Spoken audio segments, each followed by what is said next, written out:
Agent Morris with the NSA.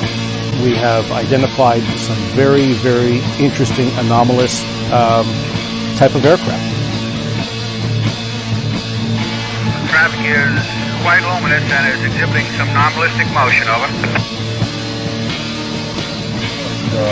Move very rapidly at any speed or whether any direction it wanted to go. Flag could change and go to the right or the left or go crossways without hesitating a bit.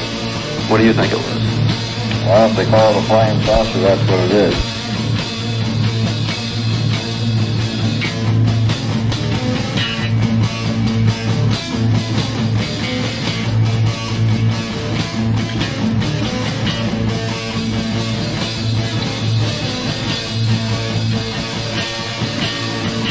EWA 517, do you want to report a UFO? Over. Negative. We don't want to report.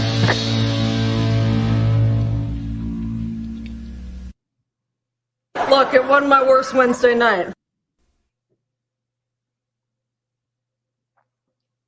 Good evening, everybody. This is Miles Lewis, and you are tuned in to another live edition of Anomaly Now, straight out of Austin, Texas, on this Wednesday night, November 8th, 2023. Thank you for joining us, whether you're listening live or watching the replay or listening to the replay on the audio-only podcast or digging through the archives sometime in the future.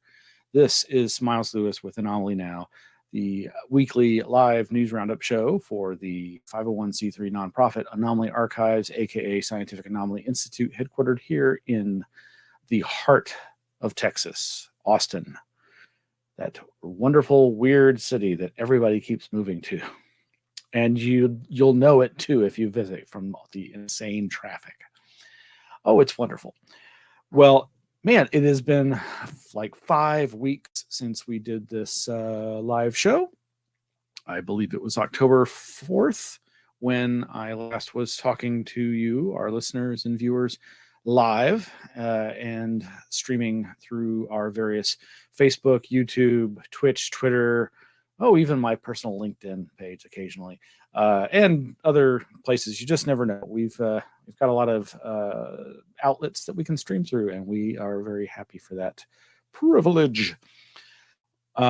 It's been a long time, as I say, because the week after that last time I did the live show, October 11th, was the day that my mom was coming in for a week-long visit. I had scheduled time off and was excitedly waiting to have a nice little staycation here with my mom and see her. Sadly, she started experiencing some health issues upon arriving in Texas, and it was no bueno, folks. It was not fun. It was not a vacation. Way too many hours spent in the hospital dealing with the medical community trying to help us. And the good news is Mom is fine. She's doing much better. But yeah, that kind of crashed that little wonderful family reunion such as it was, and motherly son get together.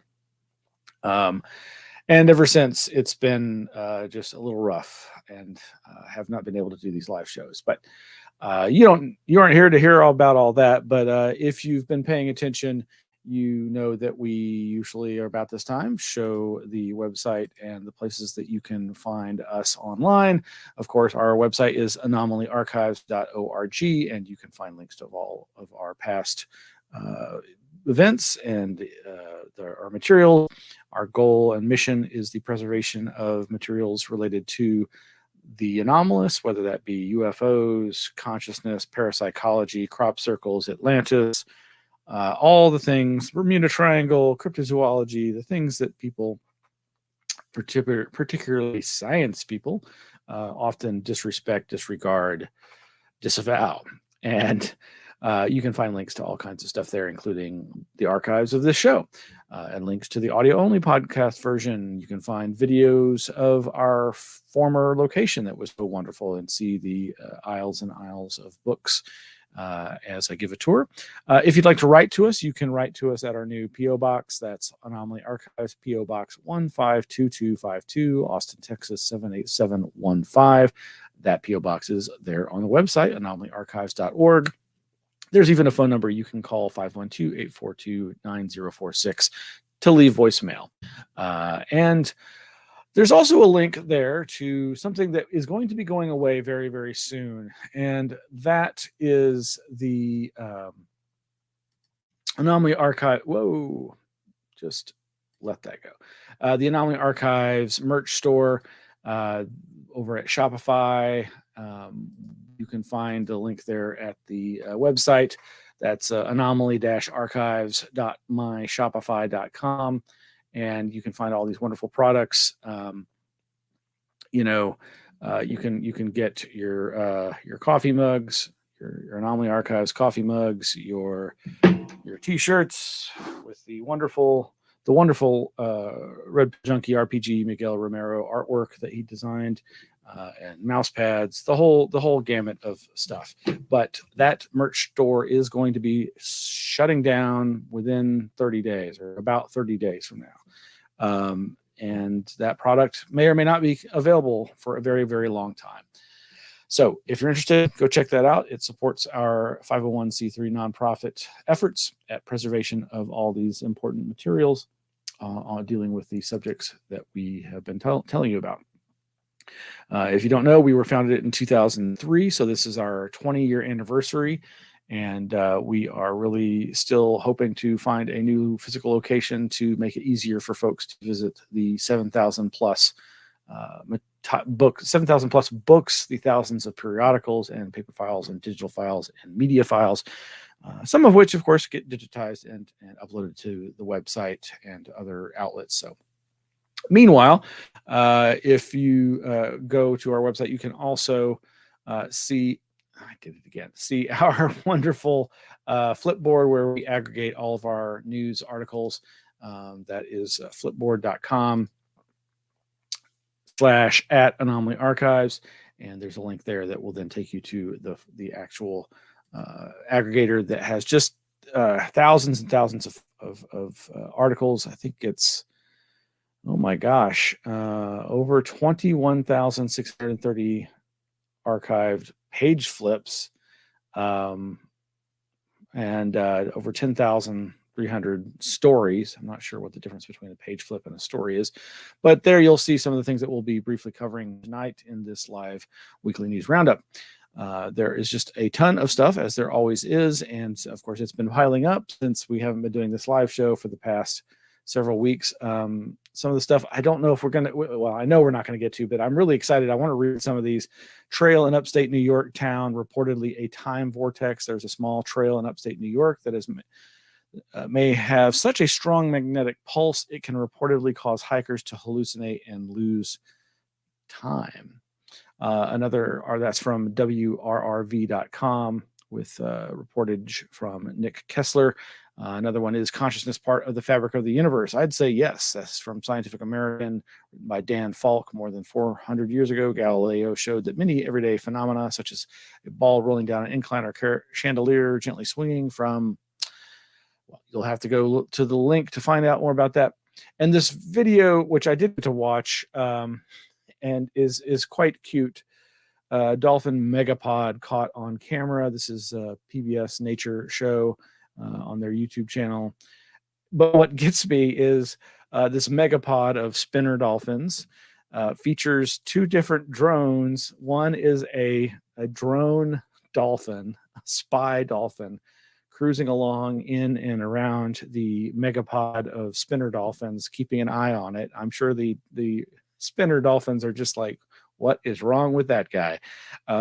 Meanwhile, there is a bird drone for shots from above. There's also just regular types of drones that you can see in some shots, but just this idea of humans spying on other animals on this planet using fake animals to try to ingratiate themselves into these herds, these pods, these flocks, etc. It just all is rather like the idea of aliens and other beings from elsewhere trying to look and sound like us to study us while they're amongst us. And so much other stuff. Rare white platypus in Guadalajara River near Armadale is leucistic, researchers find. All kinds of great stuff. There's so much that's piled up since our last show 5 weeks ago. You should go check it out. That's at flipboard.com. Like I said, the link is there in the anomalyarchives.org webpage. But in the meantime, some of the things that we were going to report on are this article I read over at Vice. This is a formation I had seen a video about and found rather interesting. Vice.com reports a prehistoric pyramid may have just rewritten human history, scientists claim. The pyramid of Gunung Padang in Indonesia began construction in the deep past, a new study claims, and was built by an unknown ancient people. Article by Jordan Pearson, dated November 7th, so just a day ago. It just compares this structure to, of course, the ancient pyramids in Egypt. And they're estimating that the new study is suggesting that this pyramid may be 16,000 years old, roughly 10,000 years older than the pyramid of Djoser in Egypt, long thought to be the world's oldest. And this has been published, I believe, in a peer-reviewed journal. Here we go. Ja's claims are controversial because they suggest an unknown Stone Age civilization created a monumental pyramid. Quote, people think the prehistoric age was primitive, but this monument proves that wrong, he said in 2013.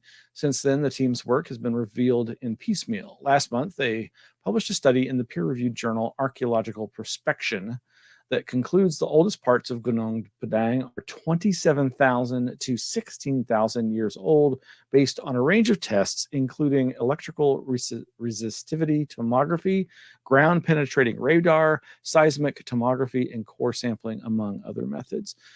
You can find some videos online that show the amazing, interesting qualities of this structure. And as with so many of these, it appears to be a structure built on top of a structure on top of a structure. And so I think they may be suggesting that the innermost aspects of this pyramid may in fact be particularly older than the pyramids in Egypt.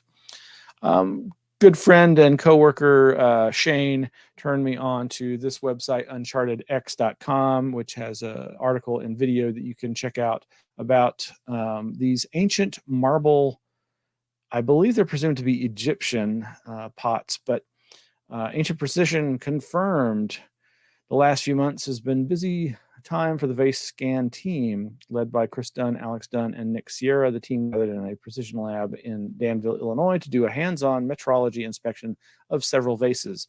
Not only that, but many more of the remarkable ancient hardstone vases that come from pre-dynastic and early dynastic ancient Egypt have been scanned via structured light and CT X-ray, and the results are frankly astonishing. And basically what it's suggesting is that these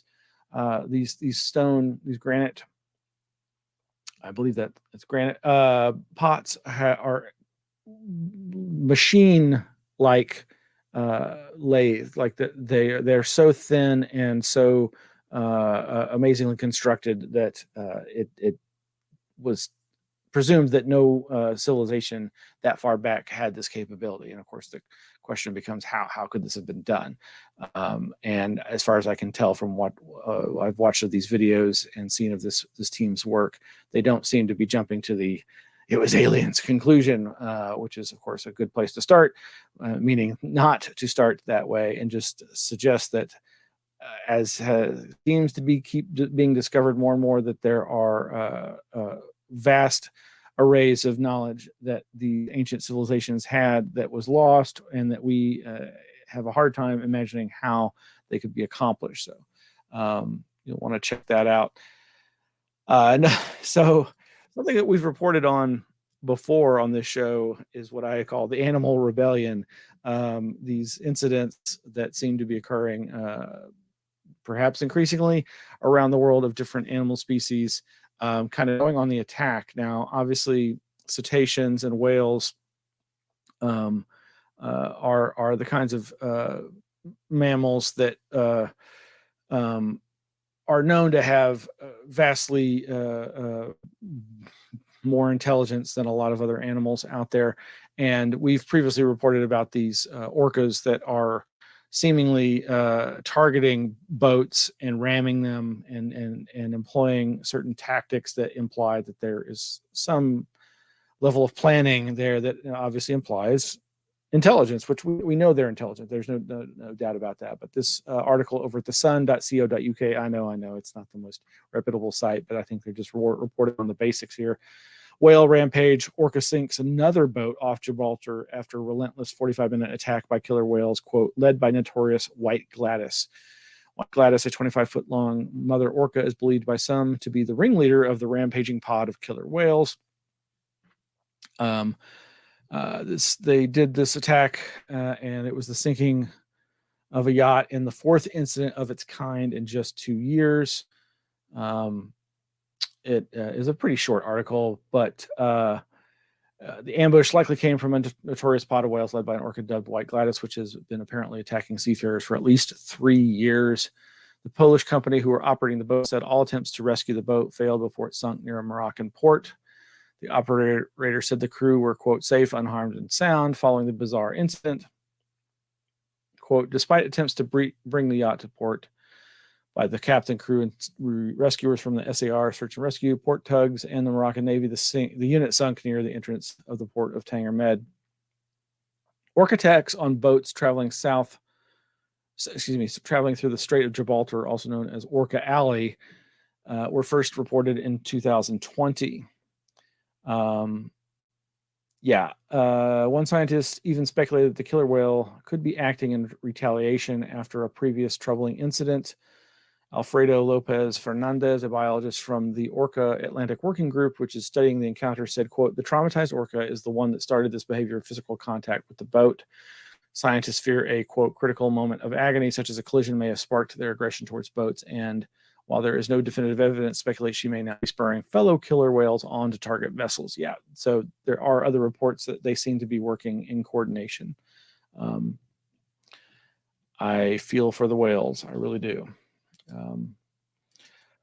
Moving right along, this website, higgypop.com. Yes, play on Iggy Pop. Higgy Pop, Paranormal News, Ghost Hunting, and Eerie Entertainment has this interesting article. Distrust of paranormal TV shows is sending viewers to YouTube. This doesn't surprise me. The crap on television in terms of reality TV and the paranormal has just gotten worse and worse and worse. And you don't have to go far to hear complaints about that. But let's see, they did a survey and they had 1,047 respondents and some interesting results, but those include streaming services such as Netflix and Amazon Prime also ranked slightly higher for credibility than television, with 20% saying these platforms were their go-to source of spooky entertainment, while 11% said they typically find the most credible paranormal shows on dedicated paranormal streaming services such as Paraflix, Paranormal Plus, or the Ghost Planet Network. Neither of those I've ever heard of, but then the ghost hunting stuff is not necessarily my particular focus or forte.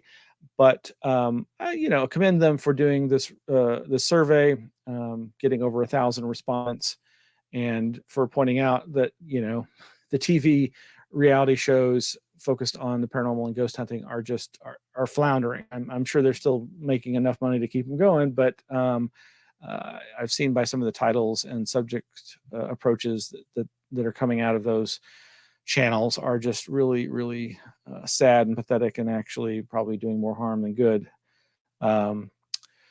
The article goes on to say the survey also revealed how viewers think these sorts of shows can improve, with 74% saying they prefer more balance in a paranormal reality show. However, 14% said they prefer shows that lean more towards skepticism, whilst 12% preferred a believing slant. You can see the full results of the survey below, which was conducted in September 2023, attracting 1,047 individual respondents. And here are the questions and the respondent percentages. Pretty interesting stuff. What frustrates you the most when watching these shows? Over dramatization wins at 64%. Lack of evidence at 11%. Repetitive locations, 1%. inauthentic investigators, 18%. Poor production quality, 3%. Nothing, 4%. So that's over Higgy Pop. And along these lines, I'll just say, there's also this article from Vox.com. From Amityville to Annabelle, the Warrens on film are a lie. The on-screen versions of Exorcists Ed and Lorraine Warren is a far cry from their real-life counterparts. This is by Aja Romano from October 31st. A Halloween article from Vox.com goes into a lot of the claims and criticisms of the Warrens and their approach to ghost hunting, paranormal investigations, and criticizes them basically for doing it with a monetary bent and worse. But it's a pretty long, in-depth article with lots of links that are worth your time and might be of interest to you. Meanwhile, there are so many folks who, of course, are trying new things and are, I think, doing the right thing. Mostly, everybody makes mistakes, but I have said many times on this show that I'm very enamored with the paranormal community created by and the entertainment, the storytelling efforts by, let's say, performance artists and preservationists of the occult and paranormal paramuseum, that being Greg and Dana Newkirk. This review of their new documentary, The Unbinding, is available to read over at weirdstudies.com. Weirdstudies.com. The headline is Dispatches from the Inside on Planet Weird's The Unbinding. We've reported previously that there has been a little bit of controversy in the certain aspects of The Unbinding and in some of their previous works.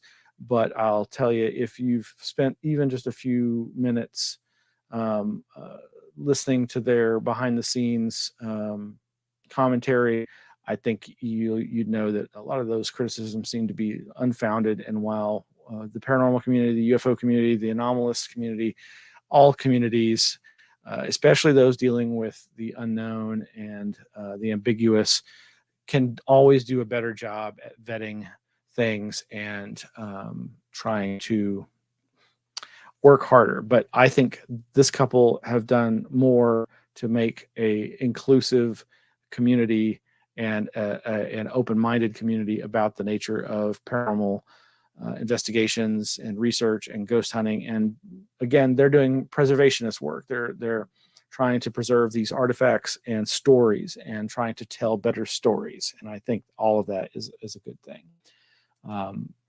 Similarly, people who are inspired by that sort of thing are doing their own attempts at that, like Paranormal Pals, Megan and Brittany of Weird ATX, who also have a podcast and do their own independent paranormal truth seeking and their own experimentation. And they go out in the field and do their own efforts at, and I know that they, like some folks, don't like to necessarily be called paranormal investigators or researchers, but at the very least, they are historians, because like so many people doing these kinds of paranormal on-site seekings, you end up doing a lot of research about the place that you're going to. Hopefully you do a lot of historic research, because you're trying to find like what could be causing some of the weird manifestations. Well, they recently had a Paranormal Pals meetup here in Austin at Radio East, which is a new coffee shop, hangout, beer garden kind of a place over in Southeast Austin. And I was very happy to help promote that event through our own meetup. So if you're not familiar with the Anomaly Archives, we do have a meetup group, and we have kind of been inactive when it comes to physical in-person events for a long time, obviously largely due to the pandemic of 2020 and onward, but things are getting more back to normal, such as they are for this weird area of study. And I was very happy to help promote that and attend that event, and had a good time checking it out. And in fact, there's a table we sat at there, sans us, but it was a good time. there at Radio East. And meanwhile, what's going on in the world of the UFO weird? Oh yeah, what about that ARROW, All Domain Anomaly Resolution Office, AARO? Well, its director Sean Kirkpatrick is retiring for immediate release. Oh, Dateline today. Statement by Deputy Secretary of Defense Kathleen Hicks on the upcoming departure of All Domain Anomaly Resolution Office ARROW Director Dr. Sean Kirkpatrick. Yeah, you can read that press release over at defense.gov. There's other links in our Flipboard to information on like a transcript from the recent ARROW press conference that was held on Halloween. That's right. They held a press conference on Halloween. They even commented that it seemed a little tongue in cheek. Meanwhile, that bastion of conservative news reporting, News Nation, who broke the David Grush whistleblower story, are continuing their push of information related to UAPs, UFOs, and this disclosure, this whistleblowing, etc. And we'll provide the link to that. But you can see here Ross Coulthart, who is one of the people who broke the story, interviewing Dave Grush, is now claiming that there's something fishy going on with regard to those UAP balloon, quote unquote, shoot downs that happened after the Chinese balloon shoot down, the ones that happened up in Alaska, in the Arctic Circle. They're also claiming that there was one before the Chinese spy balloon, and that these are UAP, and that they're hearing from multiple sources, including confirmed there by Chris Mellon. Yeah, that this kind of thing has apparently they've been hearing these stories, and so they've been hearing it from 2 or 3 different sources, and are now reporting on that because of this corroboration of these secret sources. We'll see if anything comes of that. Nothing seems to have yet really come from Grush's brushes with mediocrity. I mean, media exposure, but who knows? Maybe something important will finally come about because of this. We hope so. I really do. I really hope something does.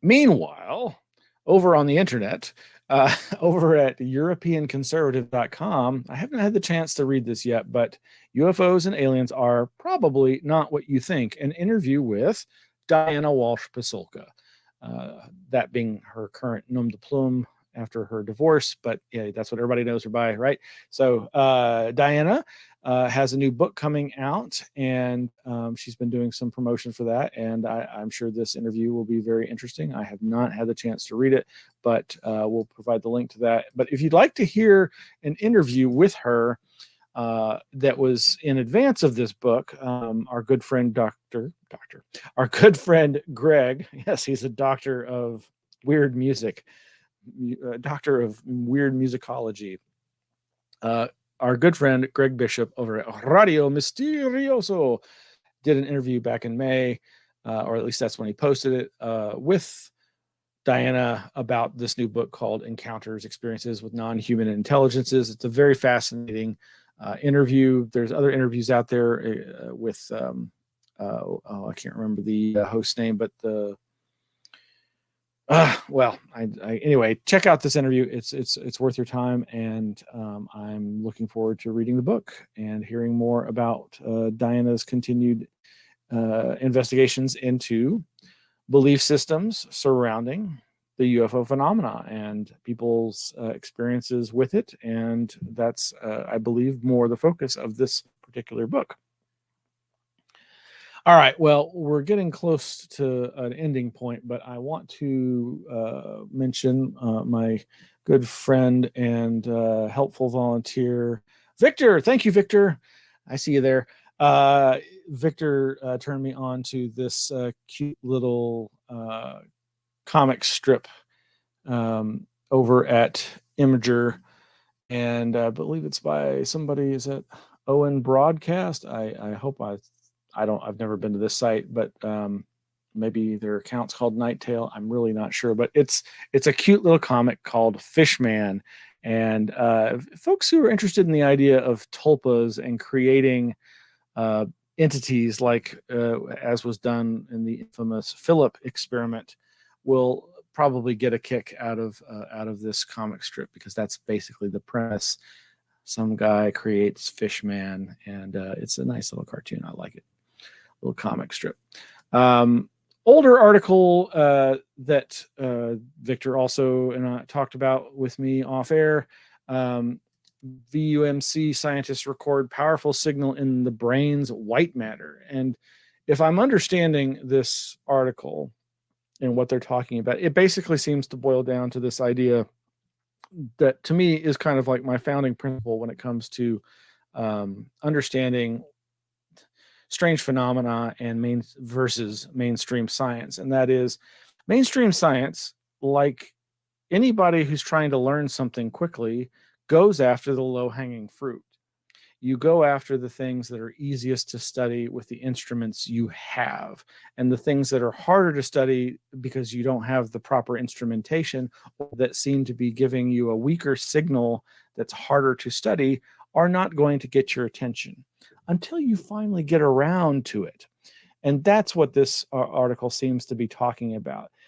The idea that the gray matter, the bulk of brain that brain scientists, neuroscientists have researched for decades, is easier to study. It has a more powerful signal to record, to be recorded through our instrumentation, and therefore the other parts of the brain, this white matter that makes the other part of the brain, has a more subtle signal.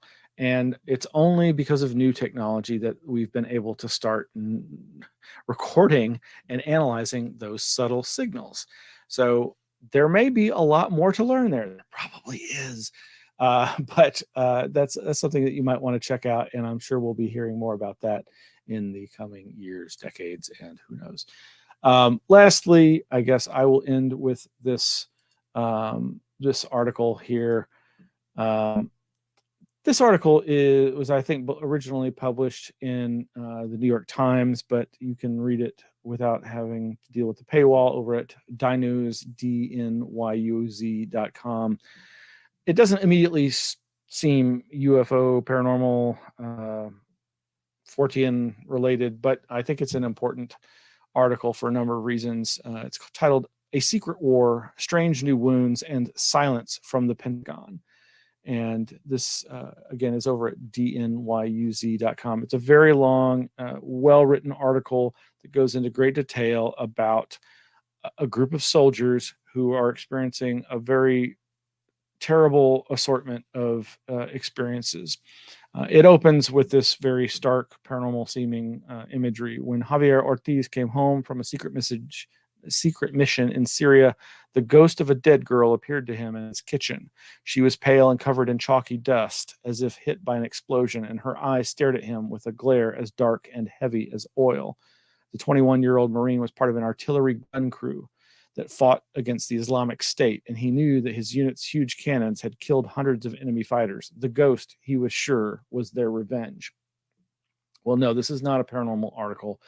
It is about the fact that increasingly, since the Vietnam War, the Gulf Wars, and now the war on terror in Iraq and Syria and elsewhere, our own soldiers have been subjected to the massive sonic booms of the cannons they are bombarding the enemy with.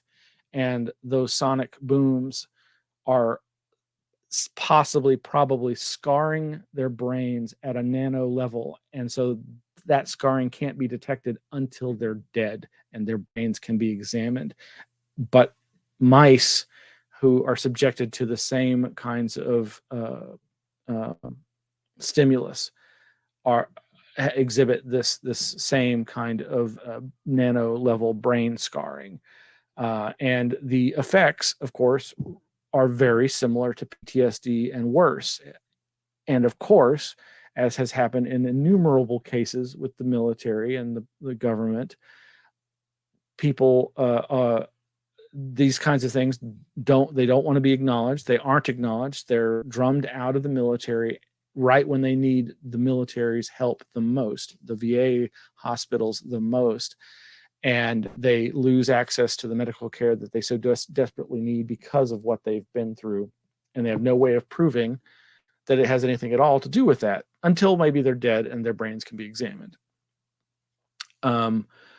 This is the kind of thing that just has seems so typical. There's been so many examples where the military-industrial complex has just destroyed the lives of our own soldiers, our own people who are trying to, serve their country, and are just abandoned. And I would encourage you to check out this article. It's quite long and it's really worth the read. And I think they've done a really good job in describing and interviewing people and trying to get some answers here. You might think about that. All right. Well, as previously mentioned, we are going to be sometime in the next, probably in about 30 days, we're going to be shutting down our merch store, our Shopify store, where you can get, like I said, the awesome, great Anomaly Archives merch, the shirts, the mugs, all kinds of great stuff. And if you want to get your orders in, now's the time, because there's only going to be about 30 days left.